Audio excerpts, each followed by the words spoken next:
नमस्कार। मध्य प्रदेश के घने जंगल देखने में तो बहुत शांत लगते हैं, राइट?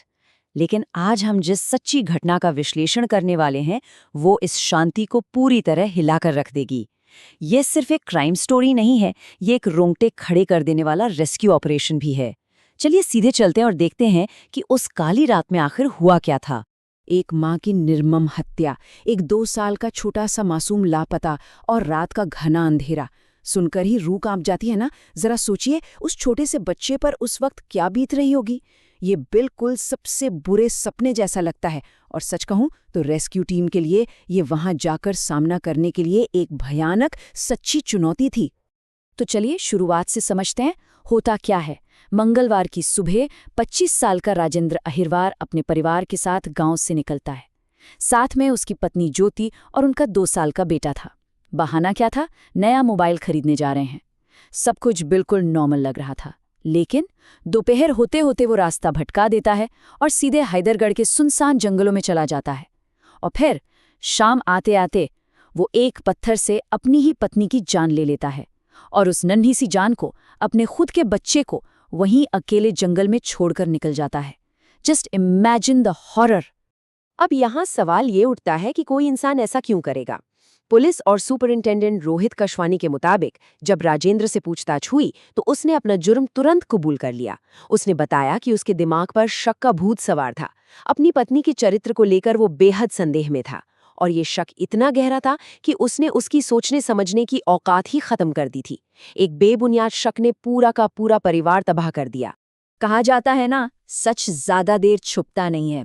जब रात तक ये लोग अपने गांव हिमोतिया वापस नहीं लौटे तो रिश्तेदारों की बेचैनी बढ़ गई और उन्होंने तुरंत पुलिस को अलर्ट किया। इसी सतर्कता की वजह से पुलिस ने भी बिना देरी किए राजेंद्र को हिरासत में ले लिया और जब उसने थक हार कर सच उगला तो सबके होश उड़ गए। उसने बताया कि उसने अपने 2 साल के बच्चे को उस भयानक जंगल में अकेला छोड़ दिया है। ये खबर सुनते ही प्रशासन में जैसे हड़कंप मच गया। रेस्क्यू टीम के सामने एक दो नहीं, कई बड़ी चुनौतियां मुंह बाए खड़ी थीं। पहली बात, ढलता हुआ दिन और रात का घना अंधेरा। दूसरा, जंगल का वो हिस्सा इतना दुर्गम था कि वहां ठीक से चलने का रास्ता भी नहीं था। और तीसरी और सबसे बड़ी बात, जंगली जानवरों का डर। 1-2 साल का बच्चा जो ठीक से चलना और बोलना तक नहीं जानता, उसका ऐसी जगह होना लिटरली मौत को दावत देने जैसा था। वक्त लगातार हाथ से निकलता जा रहा था, इसलिए एक बहुत बड़ा इमरजेंसी सर्च ऑपरेशन शुरू हुआ। कितना बड़ा? 12। जी हाँ, रायसेन और विदिशा जिलों के लगभग 12 अलग-अलग पुलिस स्टेशनों की फोर्सेस को तुरंत जंगल में उतारा गया।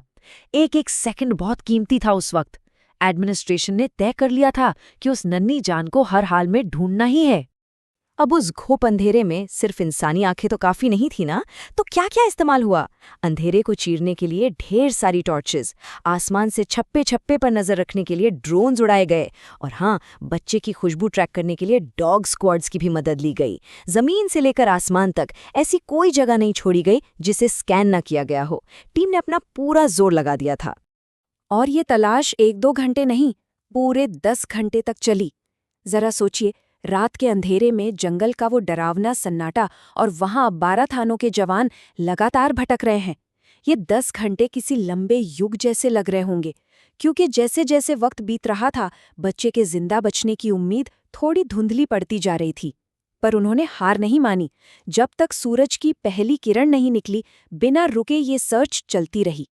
और फिर सुबह के करीब 6 बज रहे थे, तब आई वो खबर जिसने सबको राहत की सांस दी।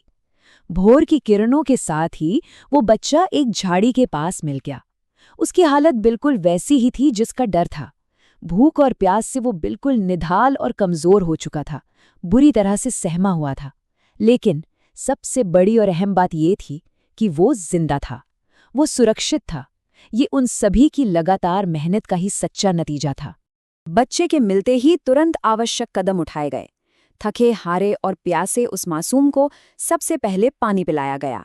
फिर पूरी चिकित्सकीय जांच और आराम के लिए उसे तुरंत अस्पताल भेज दिया गया।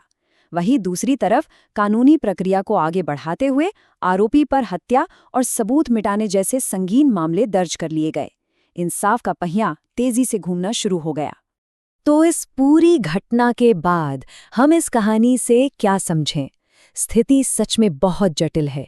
एक तरफ एक पूरा परिवार तबाह हो गया, एक माँ का निर्मम कत्ल हो गया, लेकिन दूसरी तरफ एक 2 साल के बच्चे के जिंदा रहने की वो अद्भुत जिजीविषा है।